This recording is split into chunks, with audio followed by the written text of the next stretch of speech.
অবশেষে তিস্তায় ফিরল রূপালী শস্য, অভিশাপ মুক্ত হলো তিস্তা।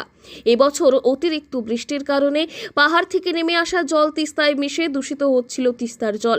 ফলস্বরূপ একদিকে যেমন তিস্তা সংলগ্ন এলাকা প্লাবিত হয়ে ফসল নষ্ট হয়েছে বহু কৃষকের, অন্যদিকে উত্তরবঙ্গের জনপ্রিয় রূপালী শস্য বরলি মাছের তেমনভাবে দেখা মিলছিল না তিস্তায়। স্বাভাবিকভাবেই মাথায় হাত পড়েছিল অধিকাংশ মাছ ব্যবসায়ীর। কিন্তু পরিস্থিতির বদল ঘটতেই তিস্তার পার ভরে উঠল রূপালী শস্যে।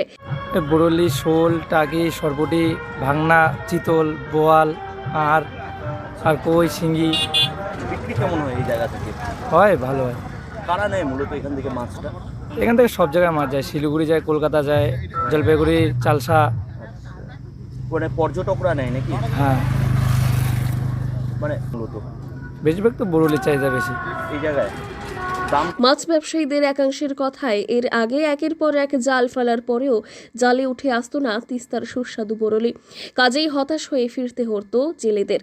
সিকিম থেকে আসা দূষিত জলের কারণেই ঘটছিল এমনটা। তবে এখন ক্রমেই ফের ছন্দে ফিরছে তিস্তার জল, তাই পুনরায় তিস্তায় দেখা দিচ্ছে তিস্তার সুস্বাদু বরলি। তিস্তার পার্শ্ববর্তী যেসব বাজার রয়েছে সেসব বাজারগুলিতেই মাছের দেখা মিলতেই খুশি মাছপ্রেমীরা। এদিন সকাল থেকেই জলপাইগুড়ি সংলগ্ন দোমোহনী বাজার, বার্নিশ বাজার সহ বিভিন্ন বাজারগুলিতে ছেয়েছে তিস্তার সুস্বাদু বরলি মাছে। বিপর্যয়ের কারণে তিস্তা দিয়ে প্রচুর পরিমাণে জল প্রবাহিত হয়েছে, মানে স্বাভাবিকের তুলনায় বেশি জল প্রবাহিত হয়েছে, একটা প্লাবনের মতন অবস্থা হয়েছিল। তার ফলে আমার মনে হয় যে বিভিন্ন জায়গায় জলের মধ্যে যে দূষণটা তৈরি হয়েছিল সেই দূষণটা অনেকটাই ধুয়ে গেছে, যার ফলে মাছের প্রজননটা এবার হয়তো ভালো হয়েছে।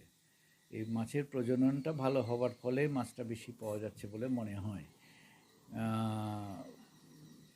প্রচুর জল যাবার ফলে নদীতে মাছের চলাচলেরও কিছুটা সুবিধা হয়েছে, চ্যানেলগুলো কিছু কিছু ক্ষেত্রে খুলে গেছে, তার ফলে মাছের বাসভূমি হিসেবে তাদের যাতায়াতের পথের ক্ষেত্রে সুবিধা হয়েছে বলে মনে হয়। এটা এতদিন পর বরলি মাছ পেয়ে খুশি যেমন ক্রেতারা তেমনই খুশি বিক্রেতারাও। সকলের মুখে মুখে এখন একটাই কথা, অবশেষে ঘুচল তিস্তার অভিশাপ। জলপাইগুড়ি থেকে সুরজিৎদের রিপোর্ট, লোকাল 18 বাংলা।